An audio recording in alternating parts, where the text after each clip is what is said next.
नमस्कार साथियों, फिर से हाजिर हूँ आपके साथ हिस्ट्री की एनसीईआरटी लेकर के। तो विषय 1 यानी कि चैप्टर 1 हमारा कंप्लीट हो गया था। अब हम चैप्टर 2 को स्टार्ट करने जा रहे हैं।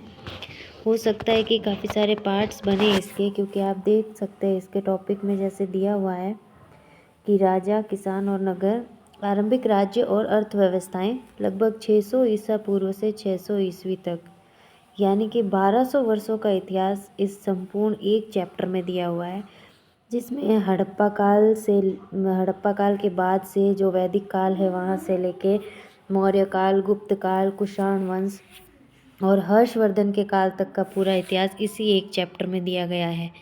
आप जानते हैं कि हिस्ट्री कोई छोटा सब्जेक्ट है नहीं जिसको हम ऐसे ही कंप्लीट कर ले। लगभग कम से कम 1 सप्ताह हमको एक टॉपिक पढ़ने में लग जाता है, जबकि इस एक ही टॉपिक में कितने सारे टॉपिक दिए गए हैं।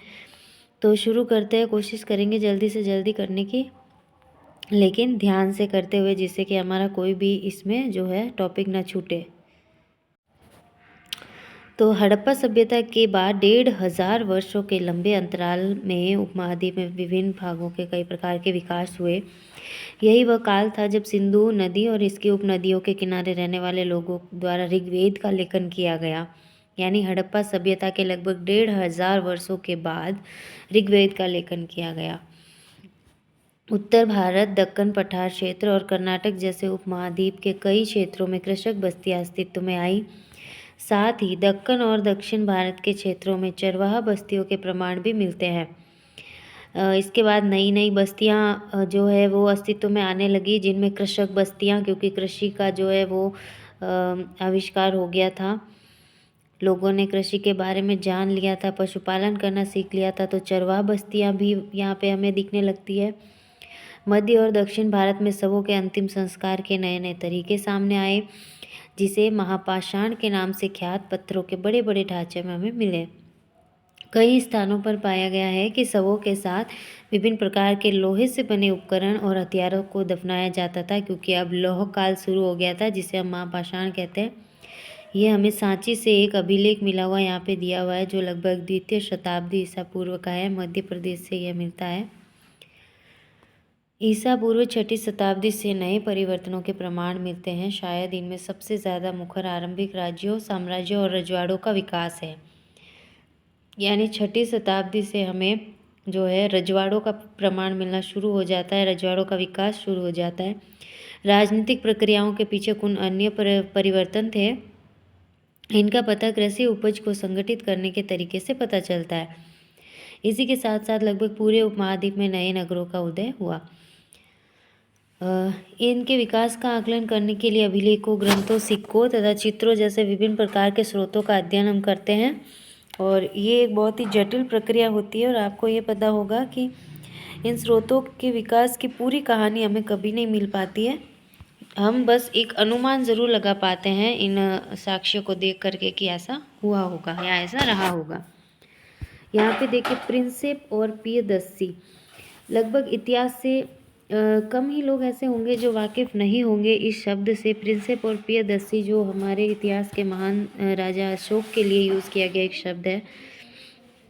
अभिलेखों के अध्ययन को अभिलेखा शास्त्र कहते हैं। ये यहाँ से जो हमारे छोटे छोटे क्वेश्चन बनते हैं, इनको भी नज़रअंदाज नहीं करना है। अभिलेखों के अध्ययन को अभिलेख शास्त्र कहते हैं। भारतीय अभिलेख विज्ञान में एक उल्लेखनीय प्रगति 1830 के दशक में हुई, जब ईस्ट इंडिया कंपनी के एक अधिकारी जेम्स प्रिंसेप ने ब्राह्मी और खरोष्टी लिपि का अर्थ निकाला। इन लिपियों का उपयोग सबसे आरंभिक अभिलेखों और सिक्कों में किया गया है। जो लिपि बहुत सारे पुरातत्वविदों के कोशिश करने के बाद भी नहीं पढ़ी गई, वो काम जेम्स प्रिंसेप ने कर दिखाया।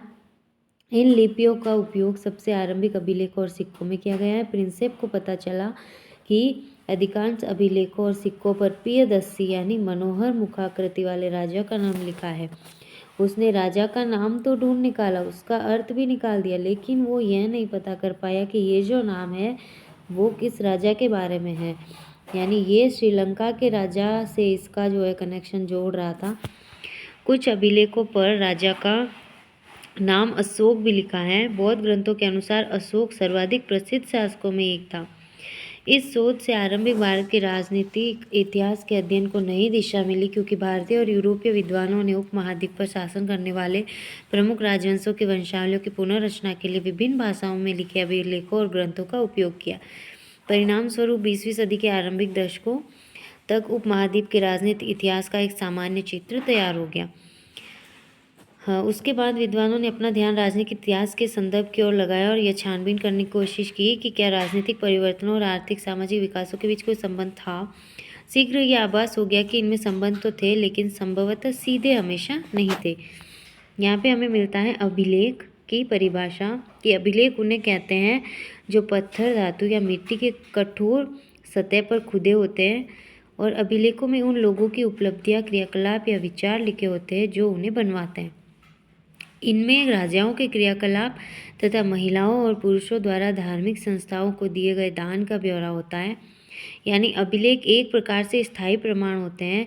कई अभिलेखों में इनके निर्माण की तिथि भी खुदी होती है। जिन पर तिथि नहीं मिलती, उनका काल निर्धारण आमतौर पर पुरालिपि या लेखन शैली के आधार पर काफ़ी सुस्पष्टता से किया जा सकता है।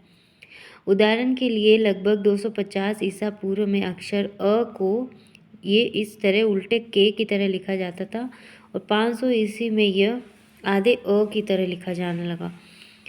और प्राचीनतम अभिलेख प्राकृत भाषाओं में लिखे जाते हैं।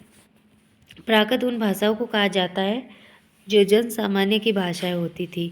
इस अध्याय में अजातशत्रु और अशोक जैसे शासकों के नाम प्राकृत भाषा में लिखे गए, क्योंकि यह नाम प्राकृत अभिलेखों से प्राप्त हुए।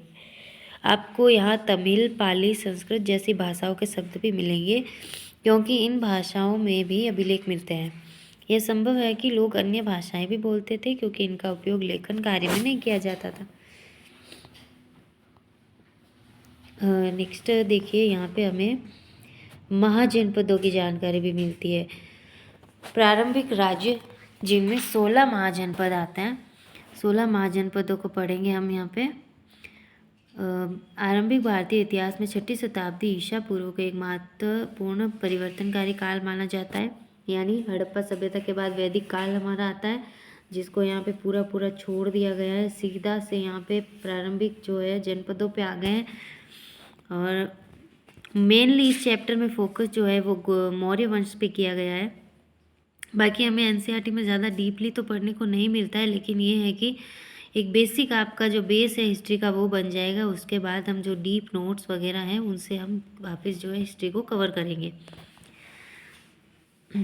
तो इस काल को प्राय आरंभिक राज्यों, नगरों, लोहे के बढ़ते प्रयोग और सिक्कों के विकास के साथ जोड़ा जाता है।